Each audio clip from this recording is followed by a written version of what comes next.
ተዋህዶን ለማፍረስ አሲረዋል የተባሉት አካላት እነማን ናቸው? የኦርቶዶክስን ሕልውና ማፍረስ ለምን ተፈለገ?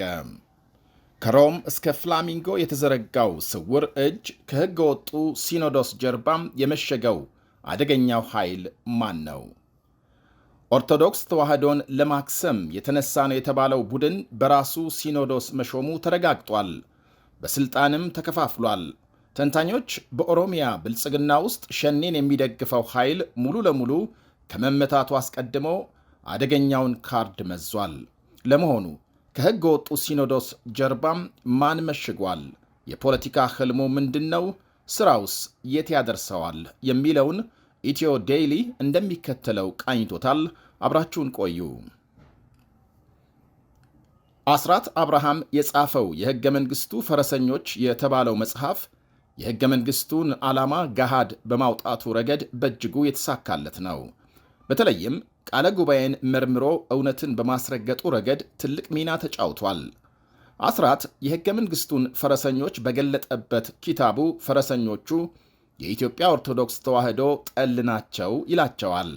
እርግጥ በሀገሪቱ ሰንደቅ ዓላማ ላይ ያለው አርማ ስለ ሃይማኖት እኩልነት የተቀመጠ ነው ይባል እንጂ ኦርቶዶክስ ተዋህዶ ጨቋኝ ናት የሚል አውድ ያለው ቂም ያረገዘ በጥላቻ የታወረ አንቀጽ ነው። ባለፉት 50 ዓመታት ቤተ ክርስቲያኗን የድንቁርና ማዕከልና የኋላ ቀርነት እናት ያደረገው እንቅስቃሴ ዛሬ አድጎ ሕልውናዋን እስከ ማጥፋት የዘለቀ እርምጃ ውስጥ ተገብቷል። እርግጥ የኢትዮጵያ ኦርቶዶክስ ተዋህዶ ቤተ ክርስቲያንን ሕልውና ለመፋቅ የሚደረገው ዘመቻም የዛሬ ሳይሆን ወራሪው የፋሽስት ጣሊያን መንግሥት ውጥን ነው። በ1928 ጣሊያን ኢትዮጵያን ሲወር ኦርቶዶክስ ቤተ ክርስቲያን ከመንግሥት ጋር ያላት ቁርኝት በሚገባ ስለተረዳ ቤተ ክርስቲያኗን በጠላትነት በመፈረጅ ቤተ ክርስቲያን ላይ ከፍተኛ ጉዳት አደረሰም። የኦርቶዶክስ ወዳጅ ናቸው የሚባሉት አፄ ኃይለሥላሴም ቢሆኑ ተዋህዶን ጎድተውታል።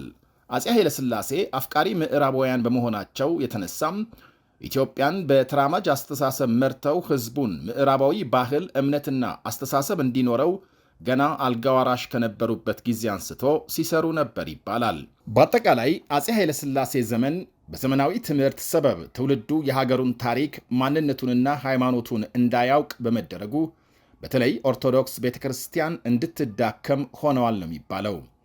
ኃይለሥላሴን ተክቶ የመጣው የማርክሲስት ሌኒኒስት አዲሱ ርዕዮተ ዓለም ሃይማኖትን በጽኑ የሚቃወም እንደመሆኑ በሌሎች ሀገራት እንደታየው በዚህ እምነት መሠረት በጸረ ሃይማኖት አስተሳሰብ በመለከፋቸው ለኦርቶዶክስ ቤተ ክርስቲያን ከፍተኛ ጥላቻም አላቸው ይባላል።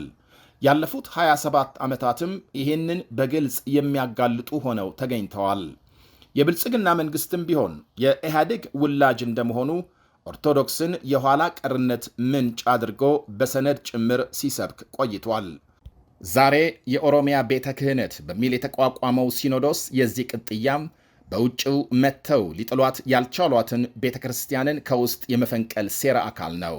ለዚህ ደግሞ ኦነግ ሸኔን በውስጥ ሲያደራጅ የቆየው ኃይል ከመንግሥት ሥልጣን ላይ መመታቱን ተከትሎ የመዘዛት የመጨረሻ ካርድ ልትሆን ትችላለች።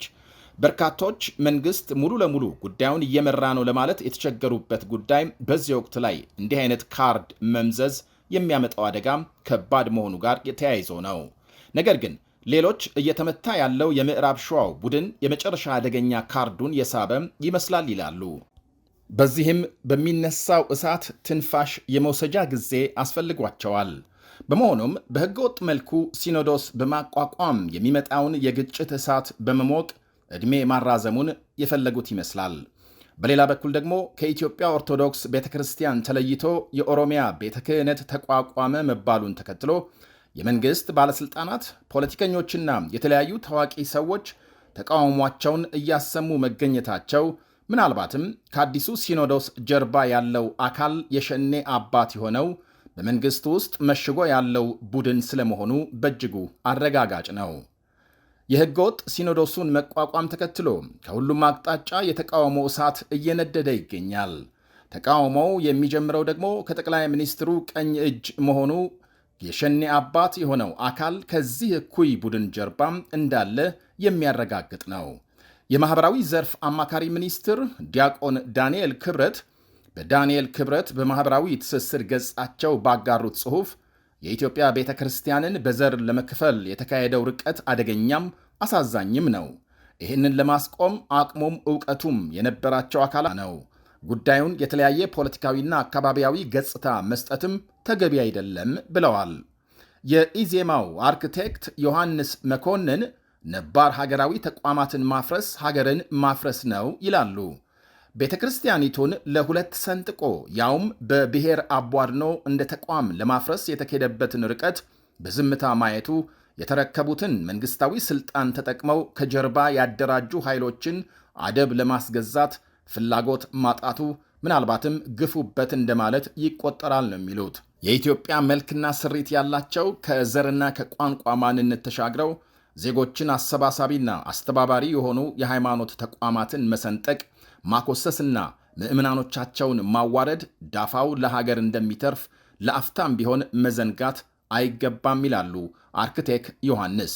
ከሕገ መንግሥታዊ ሥርዓት ውጪ የሽግግር መንግሥት መስርተናል የሚሉ ዜጎች በስውር ካቢኔ ሲያቋቁሙ ቢሰማ መንግሥት ተኝቶ ያድር ነበር ወይ በማለትም ይጠይቃሉ። እንደ ሀገር ከተዘፈቅንበት የብሔር ፖለቲካ አረንቋ ለመውጣት በምንፍጨረጨርበት ወቅት ሃይማኖትን ያህል ትልቅ ሀገራዊ ተቋም ጎትቶ የብሔር ንትርክ ውስጥ መጨመር አይምሮ ቢስነት ነው ብለዋል።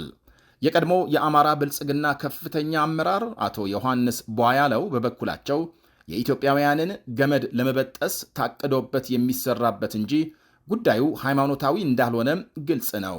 ስልጣን ላይ ያሉት አካላት የፖለቲካ ስልጣን በመጠቀም ኢኮኖሚውን በቡድን አጋብሰው እምነት አባትን ችግር የምትወጣበት አቅም አላት የሚሉት ተንታኞች ምዕመኑ ከቤተ ክርስቲያኗ ጎን በሚገባው ልክ ከቆመ ኦርቶዶክስ ተዋሕዶ በገጠማት መከራ ውስጥ እንድትቆም ያደርጋታል ብለዋል።